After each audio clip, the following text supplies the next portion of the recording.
in Texas, school bonds are necessary. That is how we fund our capital projects, whether it's schools, infrastructure, land. Basically, it's driven by the growth and the demographics.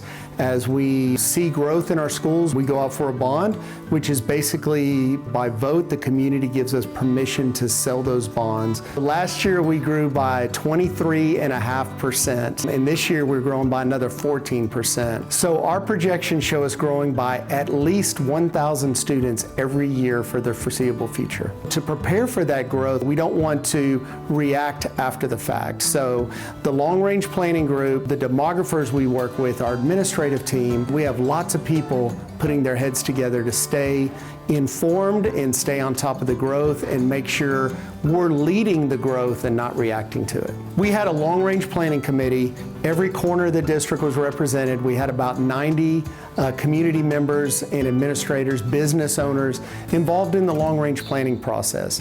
Together, through months of committee work, they came up with a list of projects. We prioritized the list, we put a price tag on it, then we come back and reprioritize. So out of the long list, the long-range planning committee decided what would stay and what they would recommend to the school board. Looking at that list, based on the laws in the state of Texas, there were a couple of things that needed to be pulled out into a separate proposition.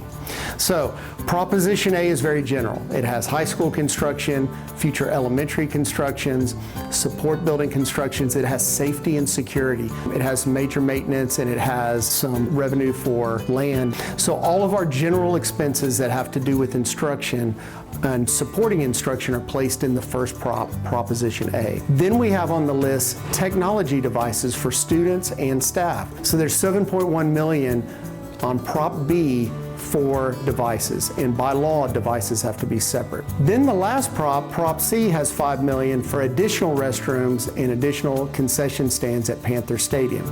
The last bond, we expanded the seating for Panther Stadium.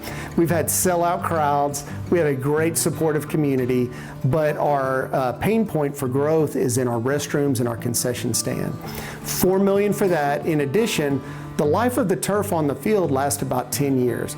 We just finished year 11. It's not just to replace the look, it's a safety concern as the turf gets compacted, the safety pad gets compacted over time. Because those two items are in a stadium with over 1,000 seats, by law, that has to be in a separate prop. So we have a Prop C for stadium improvements, Prop B for technology devices, and Prop A, which is the large prop, for the general building for the district moving forward. We want to be 100% truthful with our taxpayers, no matter what we do, no matter what dollars are spent on, we want them to know the what and the why.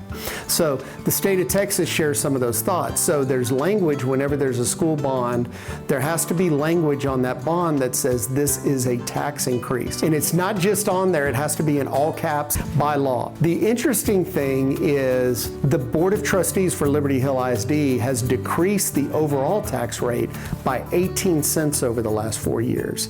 And we expect with this legislative session and tax compression to lower our tax rate again this year. It won't affect the debt side, but it affects the M&O side. And so there will be some relief on the M&O side from tax compression, but as far as this bond, it will not have any impact on your tax rate. The reason that statement's on there, when you vote in favor of a bond election, you're voting to give us permission to sell these bonds. In addition, we take on additional debt, similar to a home mortgage. It's paid off over time.